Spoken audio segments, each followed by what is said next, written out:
Good morning. Day 15 of 30 days. A halfway mark for me, both in the challenge and in making these videos. So I can turn the camera around and show you the morning fasting glucose, which I'm looking forward to seeing. Last night, when I ended day 14's video update, I had a glucose of 86, and I hadn't eaten for the rest of the day after I had the glorious meal out at Salt's Cure with my daughter. Yesterday was at least it was a protein secured day. I look back at the amount of protein I probably consumed, and it wasn't maybe as much as I should have, but it held me through the day. I came up with a saying yesterday about protein. Now I can't think of what it was. Oh, if I have enough protein in a day to meet my protein needs, which I see as about a gram of protein per lean body mass.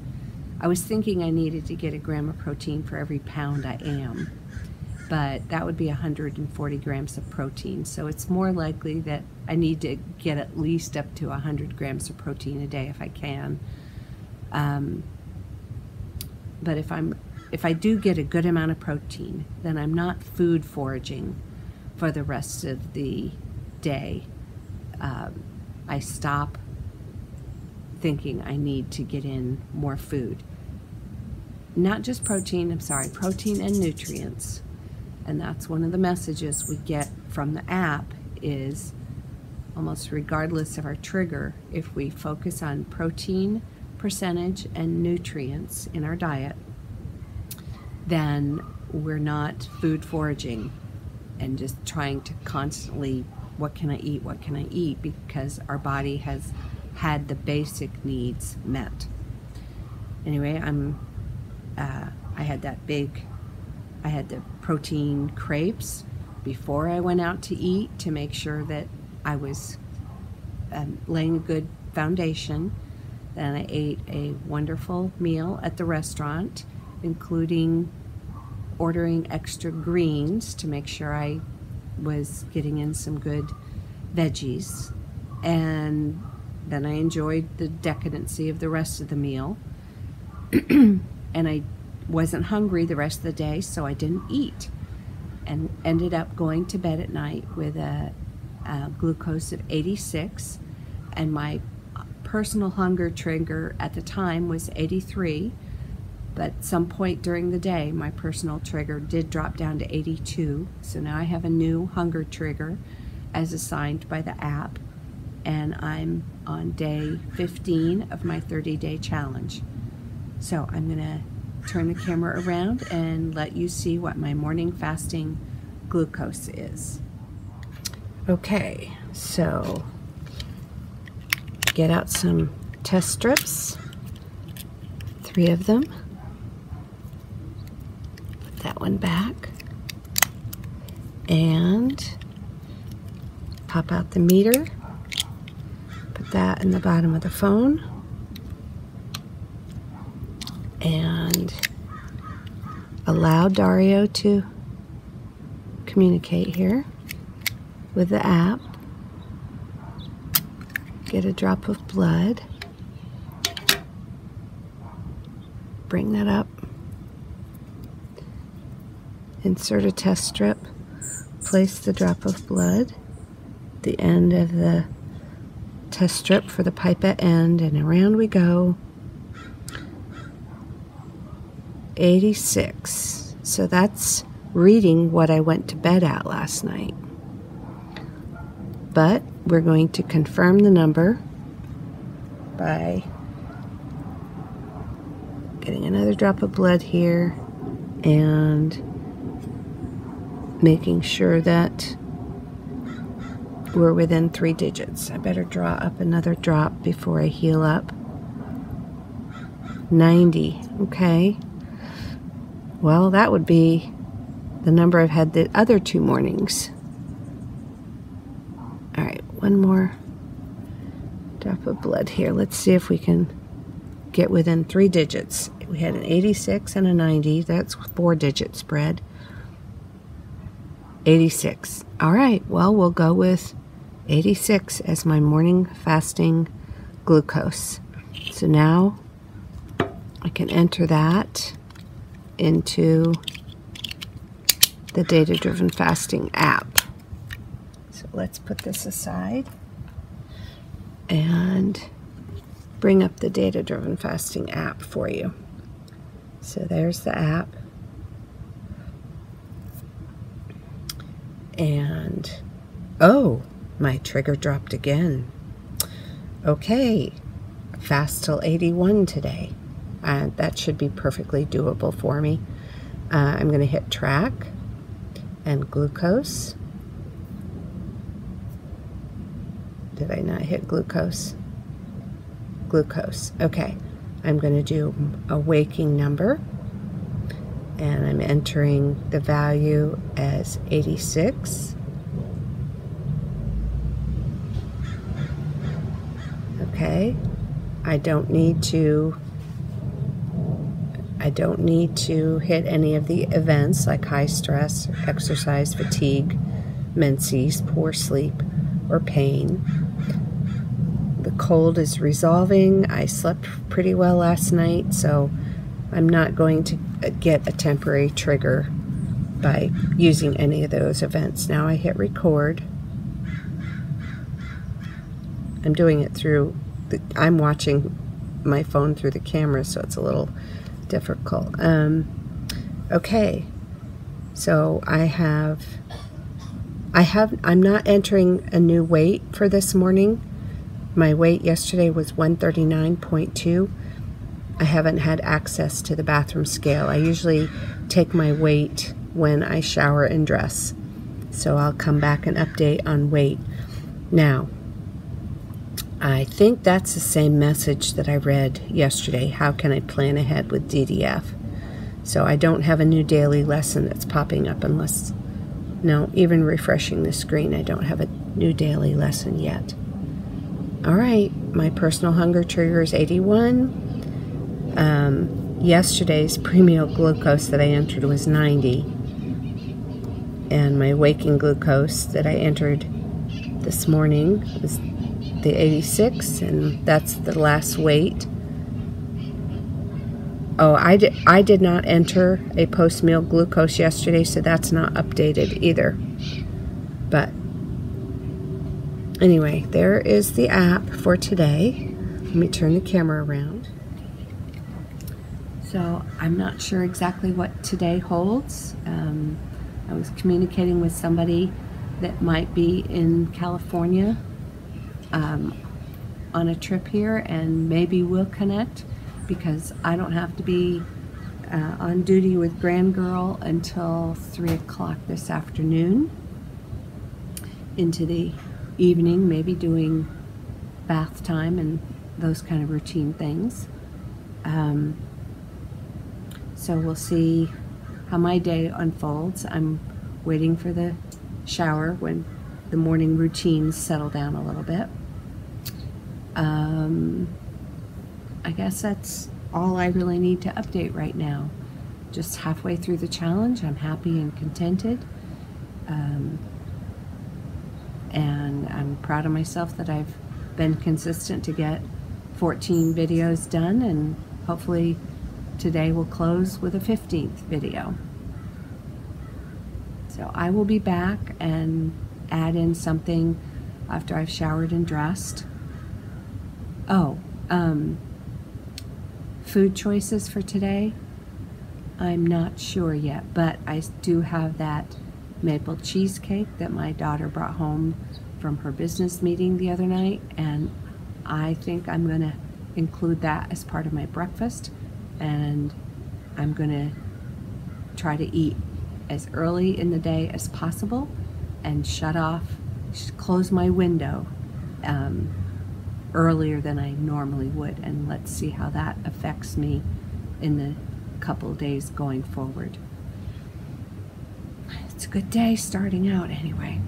Back later. As I was showering and dressing, I got hit wham with a hunger pang. It was like my body said, feed me now. There was no denying the hunger. So I quickly grabbed my glucose meter and I checked my glucose reading, and I was at an 82. Well, my hunger trigger went down to an 81 this morning. I am close enough to my hunger trigger that I can go ahead and eat a nutritious meal. I think I've read enough messages to you as I've tested messages from the app as I have tested, that's the message that I'm going to get if I enter that number in there. I didn't even want to take time to enter the number. I finished getting dressed and came out here to the kitchen, and so now I have pulled some things out of the fridge, and I think I have a plan for putting together a meal, so I will show that to you. My daughter bought me a box of spring greens so that I could make gnocchi greens this week while I was here. And so 3 simple ingredients make gnocchi greens. In the description box there will be a link to a video of Pearl and Serene of Trim Healthy Mama introducing this idea of gnocchi greens, and they use it a little bit differently than I do. I'm going to make gnocchi greens. You can watch them do their video thing by using the link I put in my description box. But I'm going to use the gnocchi greens as a bed for my protein, my lean protein for this meal. So there's going to be olive oil that will be a little bit of fat in my meal, and the nutritional yeast provides B vitamins, and it's a non-fortified folate form of with folate in it instead of folic acid. You want the 8 kind of nutritional yeast, not the folic acid kind, the folate. Anyway, that is one thing I'm going to have. When I was at Whole Foods, I bought myself some lean deli turkey, so that's going to be my protein. But I'm also going to use up some more of the stale sourdough bread, and I'm going to make a cheese and tomato kind of sandwich with it. I still have the leftover roasted tomatoes that I put garlic and salt and pepper and thyme, fresh thyme into, and I went a little overboard on the garlic, so I think I can soften the garlic and save the roasted tomato mixture by using it in a sandwich with I have Gouda, sliced Gouda cheese that I got from Whole Foods, and some of the deli turkey. So it'll be a turkey, Gouda, roasted tomato, garlic concoction in the sourdough bread. I'm going to put it together. The bread has actually been crisp, so it was crunchy, but now that it's lost its crunch, it's just hard stale bread again.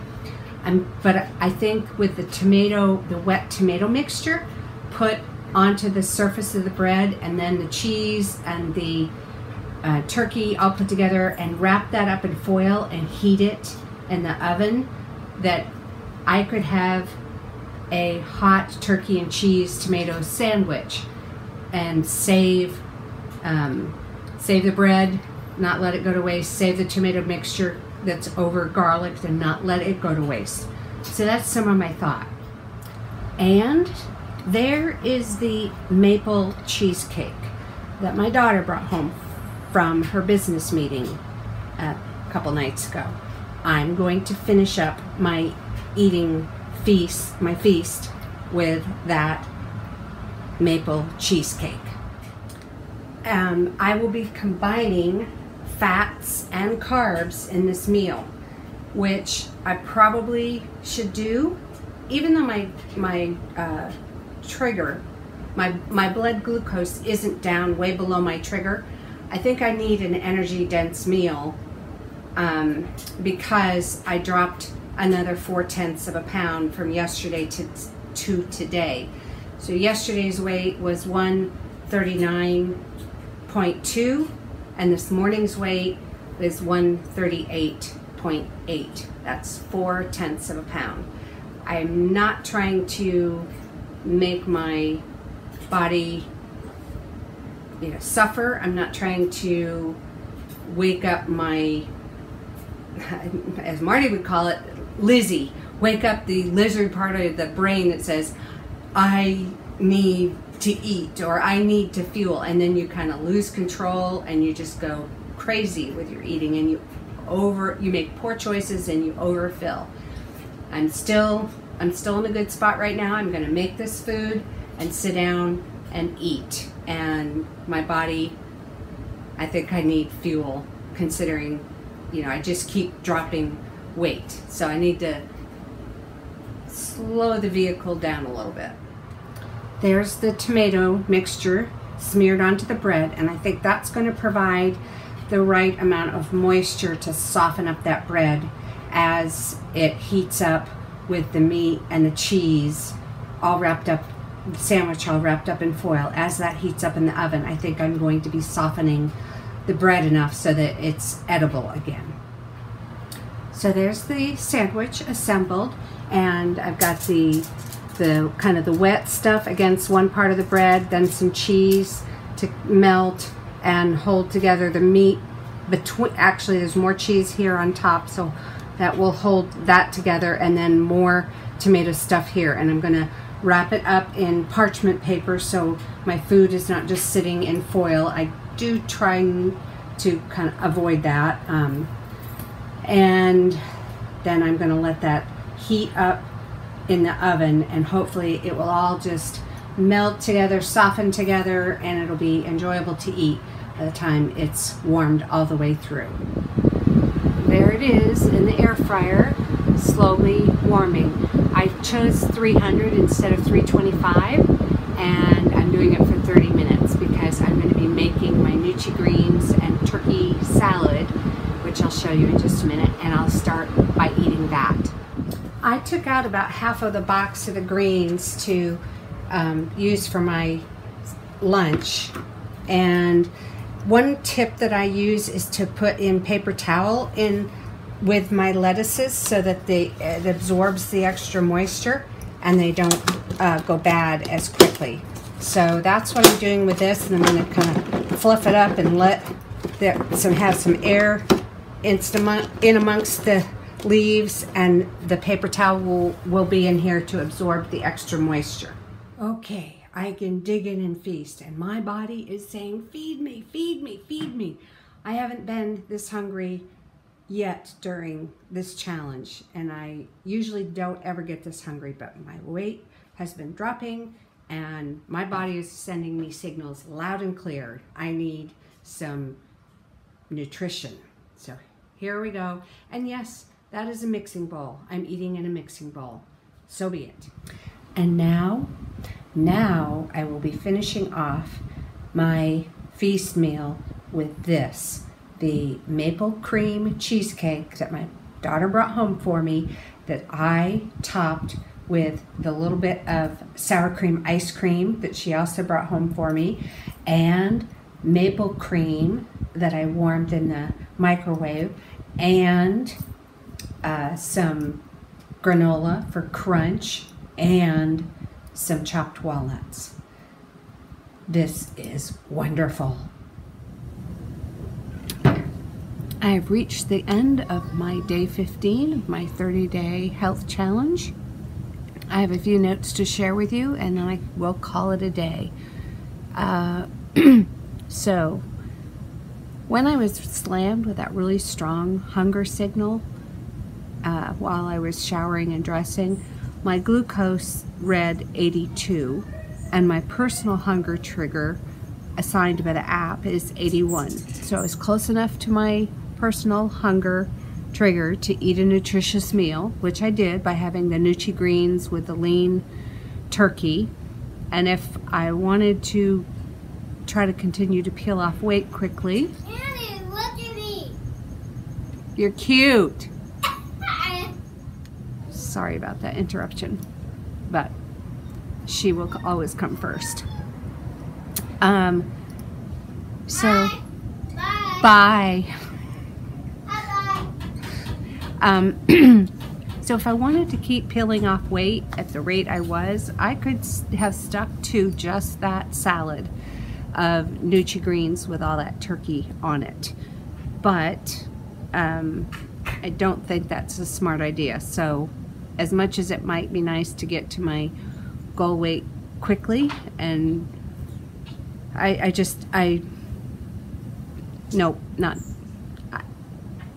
chose not to do that. So I went ahead and also, truth be told, maple cheesecake. You know, that was waiting for me for at least 48 hours. So I had the maple cheesecake and topped it with some maple cream and walnuts and honey and nuts granola for some extra texture. But I did not eat that turkey and tomato and cheese sandwich. I've got hummingbirds flitting around here.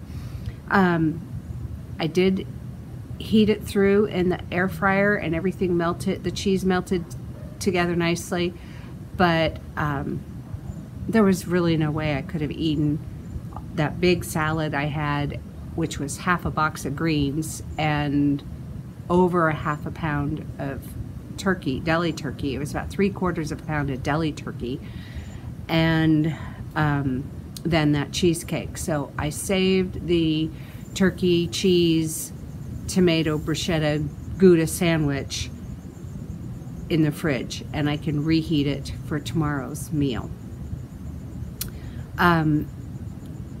I'm still full from my meal. I don't feel the need to eat, so I'll be able to go to bed without eating again. But if I had not gotten enough protein for today, I would know it, because I would be foraging for more food.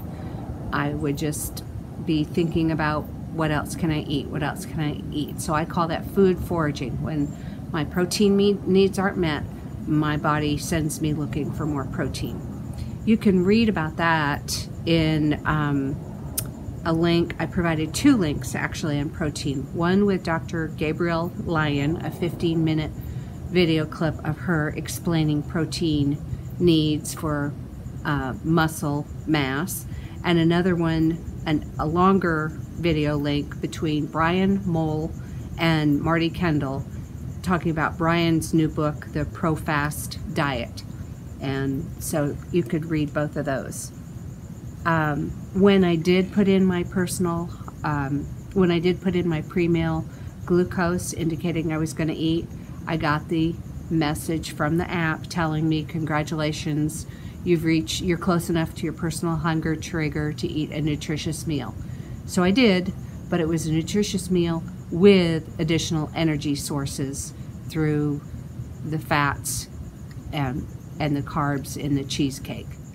My headphones just quit on me, so I don't know how this will affect the audio, but I checked the data-driven fasting app to see if anything was updated on it, and there was a new daily lesson showing on the dashboard screen. So I opened that using the read more button.